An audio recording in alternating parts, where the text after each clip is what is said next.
Hi, this is Anthony from MakeWeirdMusic.com, and I am here with Jan Zehrfeld of Panzerballett. Jan, could you introduce yourself? The purpose of the site is to introduce people to new music, particularly musicians, and to expand their horizons. So go ahead and tell us what you do and how you got into it. Yeah, I'm Jan Zehrfeld from Munich, Germany, and I started a band called Panzerballett or Panzerballett, as Americans say, back in 2004, and this is kind of extreme music. It mixes and blends together styles which are basically far away from each other, like there is a lot of heavy metal in there as well as jazz. So you could call it a jazz metal or metal jazz or whatever. Also mixed with some other styles like funk and maybe some whatever grooving styles. But I think mainly it's about extremeness and complexity and about complex rhythms. I'm a big fan of extremely sophisticated rhythms. So back in 2004 I was just finishing my studies as a jazz guitar player, and my influences were at that time, or my heroes were Scott Henderson Tribal Tech, Planet X with Virgil Donati and Tony McAlpine, as well as Meshuggah and Mats Morgan, which are friends of Meshuggah, also from Sweden. They do kind of similar rhythmic stuff like Meshuggah, but not that heavy. It's more like funky or Zappa-esque maybe. And I'm not a big fan of Frank Zappa actually, but I dig his music a lot. I mean, I respect it a lot, and I can see there are many people drawing parallels between the music I compose and Frank Zappa's music, which I totally agree to, because the vibe and the statement that Frank made with his music is kind of related to that, or the other way around. Panzerballett music came many years after that. So and I think there is a lot of music. That was my main influence. That was actually influenced by Frank Zappa's music.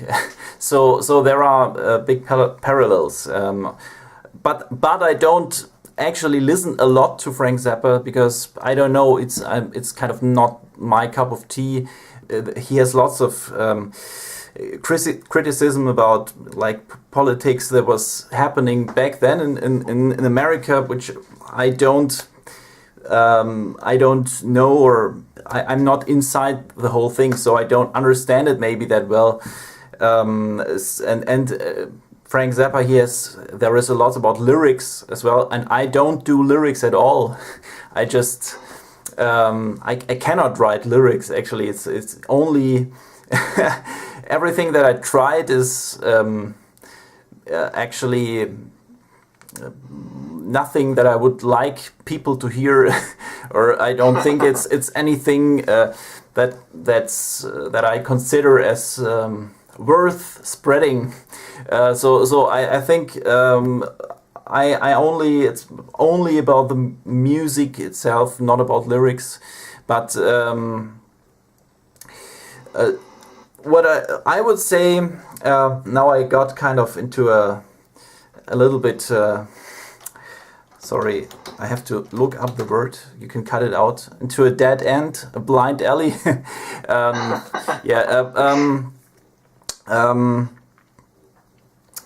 I was about to explain the music of Panzerballett. So tell me about. So when you finished your studies in 2004, how did Panzerballett come about? It came about.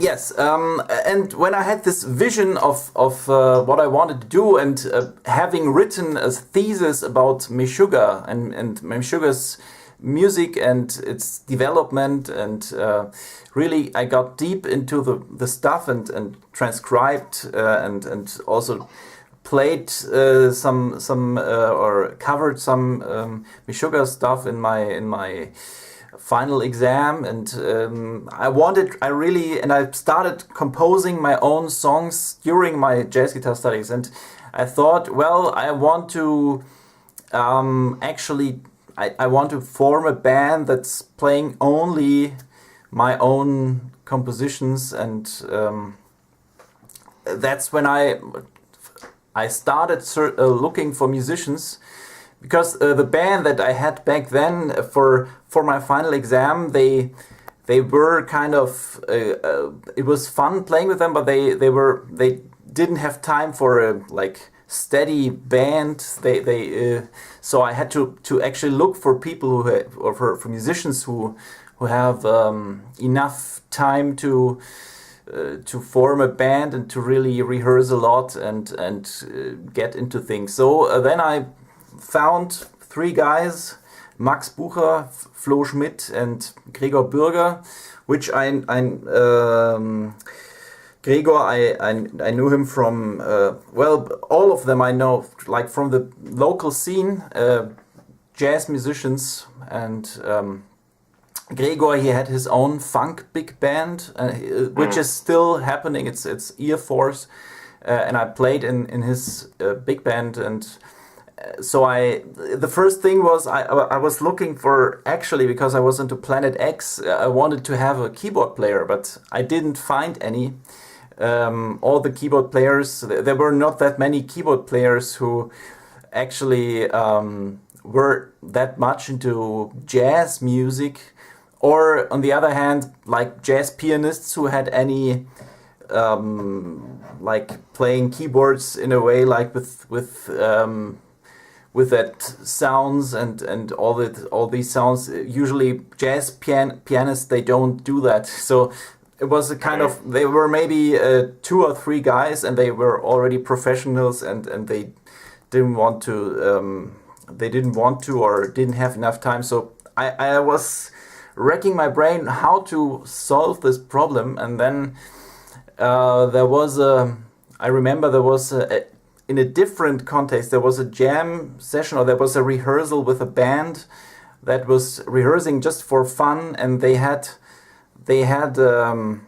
were already good musicians who didn't want to join Panzerballett, but they invited me to come into the rehearsal room, and they said, well, bring your own songs, we could jam on them. So and these were a drummer, a bass player, and a saxophone player, and I thought, well, I could compose something for this session, whatever, without any, it was not going to be a band, but I thought I want to do something cool. So I started composing something for guitar, saxophone, drums, and bass, and these were actually the first songs that later I used for Panzerballett. So because it turned out that it's actually working. Heavy guitar and saxophone, this was something these were fusion compositions, and it was a lot of fun actually trying out things with this how to say,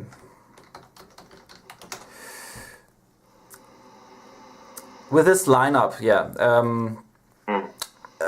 or with this instrumentation. I didn't think about even this could a saxophone could be something, could play a role like a keyboard, but on the other hand, I found out, well, I could play some of that roles that the keyboard also does, and so I kind of found a way for this line-up and instrumentation. So that was the kind of the starting point for writing own compositions, and then I found those musicians in Munich for having this steady band, and then we met like once in a week and rehearsed for half a year, and it turned out it worked, and we played our first gig in, I think it was half a year later. So we formed in January, and the first gig was, I think it was around June or something, in a small club, and well, it turned out it was fun and it worked, and we decided, well, let's make a record, and I wrote some more songs. It was kind of in the start it takes a lot of work until you get enough material for a whole concert, and then for a CD, because in the concert there were still songs that were kind of not 100% in the Panzerballett concept. There were like, we played some standards or some blues stuff as well, and this wasn't the thing that I wanted to actually to do with Panzerballett. So, but in the end, maybe a couple of months later, we had enough material, and we went into the studio like in March 2005, yeah, and it was kind of this was the how do you say, the debut, yeah, that was the debut, and then later on, during the recording this album, because we were a quartet, and I found out, well, I found that in the studio songs, they were at some point they were missing a guitar or something that was sometimes the saxophone was standing there a little bit alone, how to say it. I thought I could actually do overdubs, and I recorded in every song I found some parts that I could double some guitars or some saxophones, or play comping and some guitar solos as well, and this was after we recorded this debut. I thought, well, it would be great to have it live as well. So I asked a friend, a second guitar player who played all these parts live. Then it was Andreas Dombert, and so like 1 year, or this was like beginning of 2006 when we started to play live as a quintet, and from that time on it stayed a quintet, because it turned out in this Panzerballett the sound you have two main parts, which the one part is the wrecking ball kind of thing, the heavy metal part, which is the riff part, which is the bass, and the rhythm guitar. The rhythm guitar is what I basically do. And then there's the melody part, which is the saxophone has it, and to how to say, support this, you have the actually the lead guitar, which doubles the saxophone, which is a nice blending saxophone and lead guitar, and you can arrange a second voice, which sounds very nice, and it's kind of, the melody part gets stronger and gets kind of equal to the riff part, and this is the basic concept, and of course the drums play a very big role, because, or maybe even it's like the counterpart, or like you have the two big parts. The one big part is the drums, and the other big part is the rest of the band, kind of, because the drums holds it all together, or all the polyrhythmic stuff that happens in the compositions has to be underlined in the drums. So both parts, which are kind of rhythmically working against each other, are kind of brought together in the drums, and it has to happen in the drummer's brain, and it's really it took some time to realize it, or to how to say, to realize it, it took some time to implement it. Does it make sense? Yeah, assemble a band. Yeah, right. To assemble, well, Sebastian, he came. There was one time when I think our first drummer Max, he was kind of he came from more the jazzy, funky, groovy world, and not so much from the metal.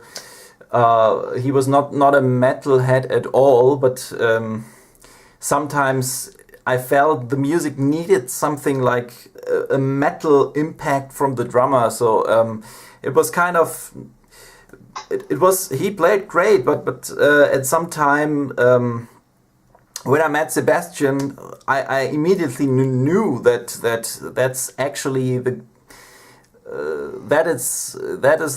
guy that I need for this music. So perfect fit. Yeah, a perfect fit, right? And then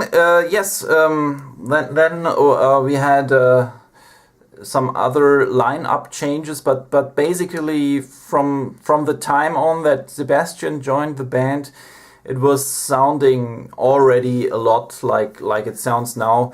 This was kind of the first record with Sebastian, was Starke Stücke, and then there was this record label Act, which was from, actually it's the Ziggy Loch, who's the head of this, he founded this this label, and he used to be, I think, the head of Warner one time, at some time, but then he founded his own label, and and this is a very important jazz label, and he came to one of our release shows from the debut, and he got really, he signed us after that. So not directly after that, after some time, but because he told me, well, if we want to work together, so with Ziggy, if I want to work together with him, I have to cover music as well. He wanted 50% of covers. This was his concept, and at first I thought, well, covering, I wanted to write my own stuff only, but then I thought about it and tried to cover, and my first cover was Pink Panther, actually. I thought, well, maybe it was a bit fun doing it, and it turned out it worked well, because I tried to translate Pink Panther into the same style as I composed the other song, and it worked out well, and it was kind of fun doing it, because you have it's another way of arranging, then, because you already have something, you can you have a musical pool you can draw from, and this was kind of, it was more than just covering it. It was because it was like a how do you say, it's a bigger intervention you do, or a bigger invasion into the musical material. The Panzerballett covering, I call it Verkrassung. I don't call it Verkrassung. That's the crassification of it. That's kind of my word for it. Like, it's really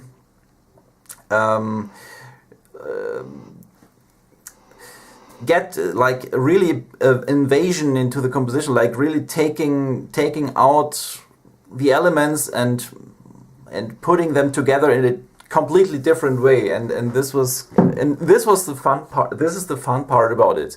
Really, and this is where I think where this humor comes from, or this is where people recognize some humorous stuff which is going on in the arrangements, because they recognize what actually happens to the musical material when they know it, and they know all the basic, they know the original, and they know how I treat the music. You can hear it, and they recognize it, and I think that's the fun part about Panzerballett. Absolutely. Yeah, and so after the Pink Panther, I thought, well, let's take some more. It has to be songs that everybody knows, and it has to be from both jazz world and the metal world. So I took Paranoid and made this jazz ballad out of it, and I took Smoke on the Water and translated it, and it all worked well, and this was kind of the starting point, which is until now. I mean, on the latest record we have again Pink Panther. Actually, there's a kind of, this is arrangement of an arrangement. So. And we have Mana Mana on this record. If you know this song, you know it. Yes. Everybody knows it. So I did an arrangement of it myself. Oh, really? Oh, I want to hear it. I'll send it to you. Okay, yeah, please, yeah. Yeah, and then through all the years, I think, it's always my aim, or my intention was to do research and to actually exploit the own boundaries of what's possible, and to go to the limit of what is possible, both for the single player as well as for the whole band, because if you can play your own part, it doesn't mean the whole band can play it as well. So it was really a lot of work for every single musician separately, as well as for the whole band. It's like building some complex sculpture, and you have to build First, you have to build the elements, the single elements, and then you have to put them together. This is like 2 times the whole work, or it's like additional work, which is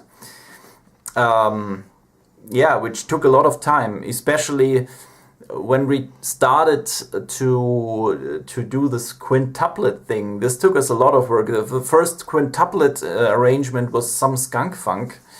And the whole song is based on quintuplets, and it took us half a year to get actually through the head of the song, and then we had to find a way of improvising on this, and it took another half a year, I think, so until at least, well, I mean, it was not there yet, but at least we got through it, and in the following years we started to really kind of play it more and more relaxed, and now we actually after writing some more quintuplet arrangements, we got kind of used to it, but it in the first place was really hard to get this, and now it's starting from zero again, because we started with septuplets.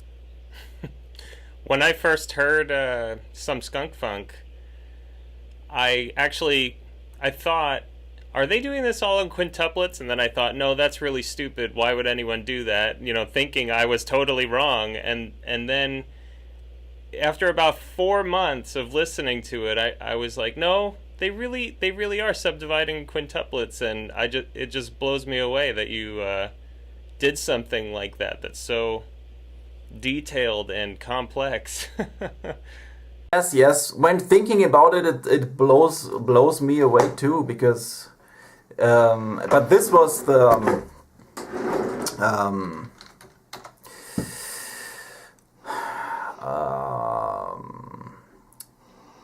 yeah, this was the exciting thing about it.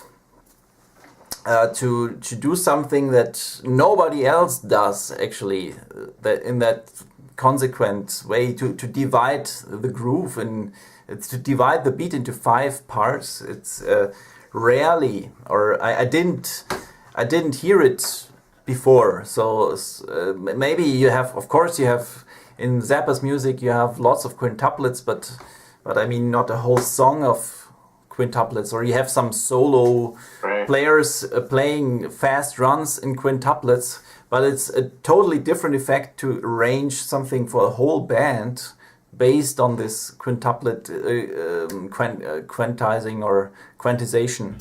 Quantization? Yeah. Yeah, I think that's right. I actually I thought I was interpreting it incorrectly because I thought it was so far out of the norm. Yeah. That I must be misinterpreting what was being done. So, yes. You know, when I said that would be stupid, it was like I was thinking, for me, no, why would you think that's what they did? Because that's nonsensical. And then that's really what it was. Totally, yeah. I know it is total nonsense to do it, and that's the fun part about it. Yeah. So that brings up, you mentioned you really are into complexity, and you're fusing these genres that don't typically go together, jazz and metal. Can you talk about what got you into the complexity and why that is so attractive to you that you wanted to form a whole, not just a band about it, but a completely unique band that blends these interesting genres? Well, probably because it's kind of, I cannot do anything else than that because anything else would not make sense to me, kind of, because it's a reflection of my own inner way of thinking or whatever. Because I've always, from the time on that I played guitar, or maybe 1 year after I took up playing guitar, I got into jazz music, and I always liked, I liked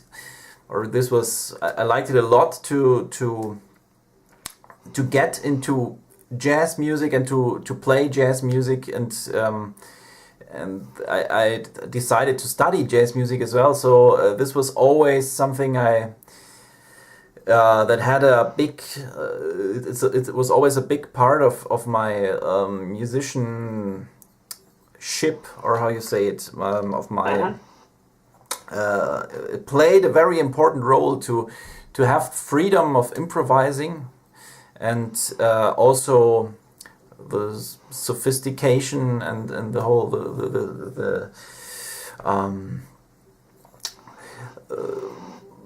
the elaborateness of the music and complexity of jazz always attracted. I was always attracted by it, and of the harmonies, and but on the other hand, the reason why I play music is to channel aggression. That's the reason why I took up playing guitar when I was 16. Like, it was the time of Guns N' Roses, Metallica, the metal boom, and the power that came from metal was always, or heavy rock, or whatever you say. AC/DC was my first love of rock music, kind of.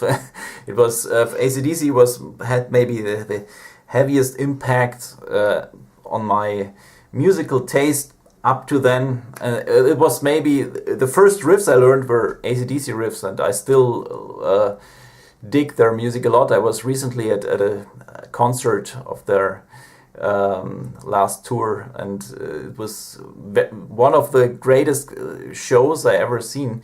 So and it's well, I always needed the wrecking ball. I always need the wrecking ball in the music, and this is something that was always missing in jazz. The loudness and the distortion. It's something, the aggressive part. It never got aggressive enough for me. So, and I wanted to blend this, and jazz musicians were kind of denying this. They were basically, jazz musicians at that time. They were refusing to play distorted, loud music. This element of wrecking ball that is in heavy metal, they never wanted to do this. And so that was the hard part of finding musicians who are actually willing to, like, find a saxophone player who wants to play with in a band that is loud and playing metal riffs 50% of the time. It's kind of and I always wanted to bring these elements together. I wanted to be able to both do improvisation and play complex stuff, and also being kind of the wrecking ball. It has to, the music has to have all these three elements. So that's what turned out of it. When Meshuggah was a big impact, because they blend metal with kind of Indian rhythms, and this polyrhythmic part is kind of, it has this sophistication, or it has a grade of sophistication as jazz has, mostly in a harmonic context, rhythmic maybe as well, but in Meshuggah or all the Indian music, the rhythm is so much more important, or is so much more sophisticated. So this is something that I really grabbed onto, or I grabbed onto it. How do you say it in English? Is it right? I grabbed onto this. Yeah, sure. Yeah. Okay.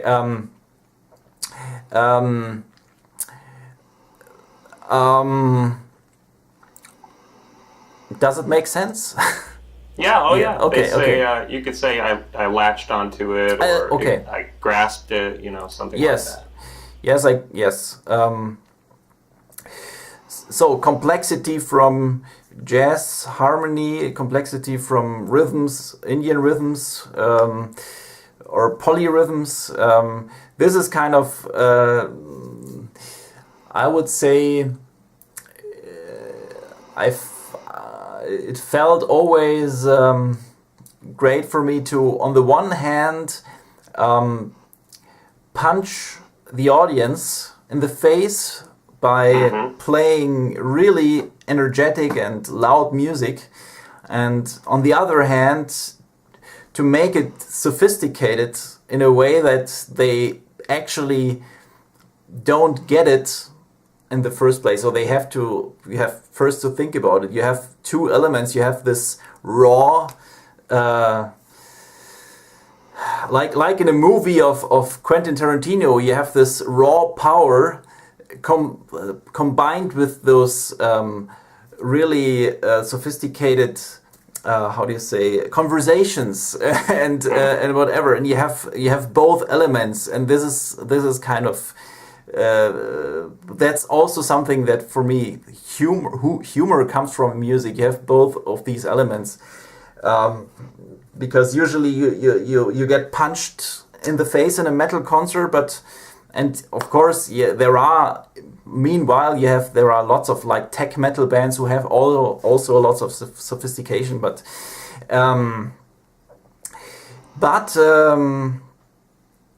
then there's this really the jazzy part about it, when you have improvisation and the whole band gets down to almost zero, and you start building a groove, or you start playing improvisation from 0 to 100.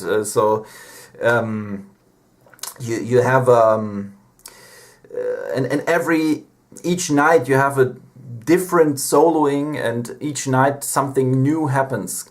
And this element was always important to me as well, to keep it fresh for myself, or to keep it fresh for the musicians. Not only playing every night kind of the same stuff, like MIDI file playing every night, but you really have something, you build something new. You have an element in the music that's open. This seems appealing to me a lot, to have both of these elements. And I don't. There are not that many bands that have both of these elements. For instance, in tribal tech, it was like that. They really, especially in the era when they played not so much of jamming. Like in the last era, they do lots of jamming. That's not appealing that much to me. But in the era, they were really, the compositions were extremely elaborate that they played, and also they had this amazing improvisational skills. And this was kind of my favorite era of tribal tech as well.